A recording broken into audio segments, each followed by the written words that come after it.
How to fix Instagram direct messages problem. So if you have any problem in the Instagram direct messages, this video is gonna help you a lot. First thing you wanna do, guys, is open the settings on your phone, open the apps manager, go to the apps like this, and then scroll all the way until you find the Instagram app and click on it. Now, first thing you wanna do here is click on the notifications management and then scroll all the way down until you find the Instagram direct. As you can see right here, click on it, and now make sure to enable all the options right here.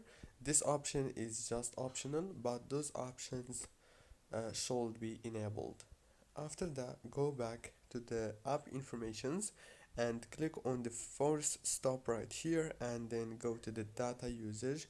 Make sure that all those options are enabled, and that's it. Don't forget to like, subscribe. Thank you for watching this tutorial until the end.